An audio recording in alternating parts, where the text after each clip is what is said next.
ഇപ്പോൾ തൃശ്ശൂർ മത്സരിച്ച സ്ഥാനാർത്ഥി എന്നുള്ളതിൽ ഒരു കാര്യം മനസ്സിലായി, ഒരു മതവിഭാഗം ഒഴികെ എല്ലാവരും അത്യാവശ്യം അഡ്ജസ്റ്റ് ചെയ്ത് താമരയിൽ കുത്തിയിട്ടുണ്ട്.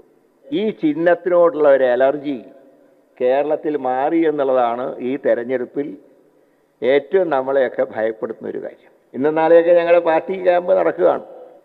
വിജയിച്ച ഞങ്ങൾ പോലും അടുത്ത തെരഞ്ഞെടുപ്പിൽ ഈ കളി പോരാ എന്ന് മനസ്സിലാക്കി. ഈ ഇലക്ഷനോടുകൂടി ഈ ചിഹ്നത്തോടുള്ള അലർജി കേരളത്തിലെ ജനങ്ങൾക്ക് മാറി.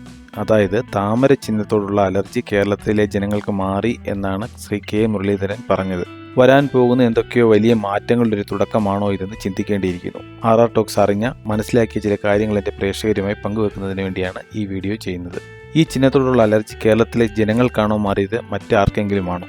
RR ടോക്സിലേക്ക് സ്വാഗതം. വീഡിയോ ഇഷ്ടപ്പെട്ടാൽ ചാനൽ സബ്സ്ക്രൈബ് ചെയ്യാനും വീഡിയോ ഷെയർ ചെയ്യാനും കമൻറ്റ് ചെയ്യാനും ലൈക്ക് ചെയ്യാനും മറക്കരുത്.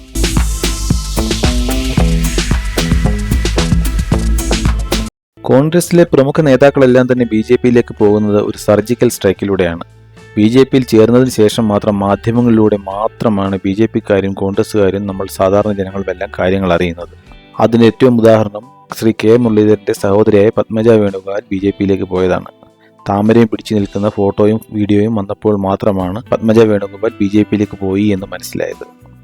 എന്തായാലും കെ മുരളീധരന്റെ ഈ പ്രസ്താവനയ്ക്ക് പിന്നിൽ എന്താണ്?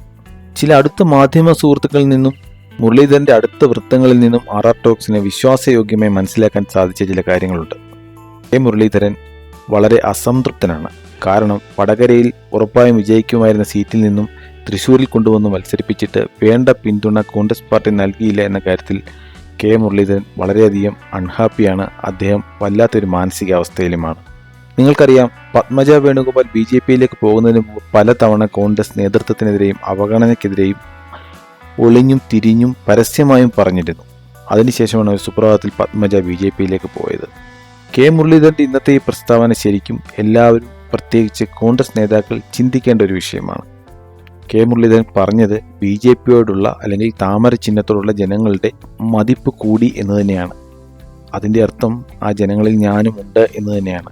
RR ടോക്സ് നേരത്തെ പറഞ്ഞതുപോലെ കെ മുരളീധരൻ അസംതൃപ്തനാണ്. കെ മുരളീധരന്റെ കോൺഗ്രസിനോടുള്ള അസംതൃപ്തി BJPയിലേക്ക് എത്തിച്ചേർക്കുമോ, അല്ലെങ്കിൽ കെ മുരളീധരൻ BJPയിലേക്ക് പോകുമോ? എന്തായാലും അത് കാത്തിരുന്ന് കാണേണ്ട കാര്യമാണ്. കാരണം ഇവരൊക്കെ തന്നെ പാർട്ടി മാറുന്നുണ്ടെങ്കിലും BJPയിലേക്കല്ല എവിടേക്ക് പോയാലും അതൊക്കെ അവസാന നിമിഷമേ പറയത്തുള്ളൂ. പിന്നെ കെ മുരളീധരനെ സംബന്ധിച്ചിടത്തോളം അദ്ദേഹം പാർട്ടി മാറിയാലും അത് വലിയ അതിശയമൊന്നുമില്ല. കാരണം കെ മുരളീധരൻ ഇതിനു മുമ്പ് പല പ്രാവശ്യം പാർട്ടി മാറിയിട്ടുള്ള ആളാണ്.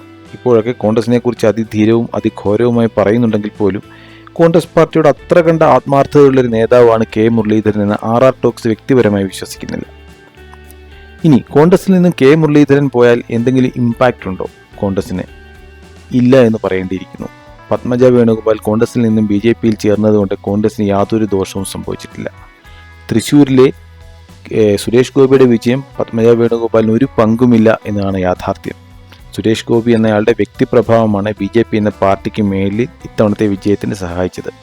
ഇനി ആ ഒരു വ്യക്തിപ്രഭാവം അല്ലെങ്കിൽ ജനങ്ങളിലുള്ള വിശ്വാസം, സ്നേഹം എത്രത്തോളം നിലനിർത്തിക്കൊണ്ടുപോകാം എന്നതനുസരിച്ചിരിക്കും സുരേഷ് ഗോപിയുടെ അടുത്ത രാഷ്ട്രീയ ഭാവി തൃശ്ശൂർ മണ്ഡലത്തിൽ. കെ മുരളീധരൻ BJPയിലേക്ക് ചേർന്നാലും കോൺഗ്രസിൽ നിന്ന് വിട്ടുപോയാലും നഷ്ടം കെ മുരളീധരന് മാത്രമായിരിക്കും. കാരണം കെ മുരളീധരൻ അത്ര കണ്ട് ജനങ്ങളുടെ ഇടയിൽ സ്വാധീനമുള്ള നേതാവല്ല അറ്റ് പ്രസന്റ്. അതാണൊരു യാഥാർത്ഥ്യം. കെ മുരളീധരൻ കോൺഗ്രസ് പാർട്ടി ജയിക്കുമെന്നുറപ്പുള്ള ഒരു സീറ്റിൽ മാത്രം നിന്നാൽ ജയിക്കുന്ന ഒരു നേതാവ് മാത്രമാണ്. അല്ലാതെ ഷാഫി പറമ്പിലിനെ പോലെയൊക്കെ പാർട്ടിക്ക് അതീതമായി ഒരു വോട്ട് ബാങ്കുള്ള നേതാവൊന്നുമല്ല ശ്രീ കെ മുരളീധരൻ. അതുകൊണ്ട് തന്നെ RR ടോക്സ് ആവർത്തിക്കുന്നു, കെ മുരളീധരൻ പാർട്ടി വിട്ടുപോയാൽ നഷ്ടം അദ്ദേഹത്തിന് വ്യക്തിപരമായി മാത്രമായിരിക്കും, കോൺഗ്രസ് എന്ന പാർട്ടിക്കായിരിക്കില്ല. ജനങ്ങളോടോ പാർട്ടിയോടോ യാതൊരു ആത്മാർത്ഥതയും ഇല്ലാതെ വ്യക്തിപരമായ നേട്ടങ്ങൾക്ക് വേണ്ടി മാത്രം പൊതുസേവനം അല്ലെങ്കിൽ രാഷ്ട്രീയം തൊഴിലാക്കിയിരിക്കുന്ന നേതാക്കന്മാരാണ് ഈ ജനാധിപത്യത്തിനൊരു ശാപം. നിർഭാഗ്യവശാൽ നമ്മുടെ നേതാക്കന്മാരിൽ ഭൂരിപക്ഷവും ആ ഗണത്തിൽപ്പെടുന്നവരാണ്. കാര്യങ്ങൾ ഇങ്ങനെയൊക്കെയാണെങ്കിലും കെ മുരളീധരൻ ശക്തമായ തീരുമാനങ്ങൾ എടുക്കാനുള്ള മാനസികാവസ്ഥയിലാണ് എന്നാണ് മനസ്സിലാക്കാൻ സാധിച്ചത്. RR ടോക്സിന്റെ പ്രേക്ഷകരുടെ അഭിപ്രായത്തിൽ കെ മുരളീധരന്റെ രാഷ്ട്രീയ ഭാവി എന്താവും? കെ മുരളീധരൻ BJPയിലേക്ക് പോകാനുള്ള സാധ്യതയുണ്ടോ? നിങ്ങളുടെ അഭിപ്രായം കമന്റായി രേഖപ്പെടുത്തുക. വീഡിയോ ഇഷ്ടപ്പെട്ടാൽ ചാനൽ സബ്സ്ക്രൈബ് ചെയ്യാനും വീഡിയോ ഷെയർ ചെയ്യാനും കമന്റ് ചെയ്യാനും ലൈക്ക് ചെയ്യാനും മറക്കരുത്. അടുത്ത വീഡിയോയുമായി വരുന്നതുവരെ നന്ദി, നമസ്കാരം.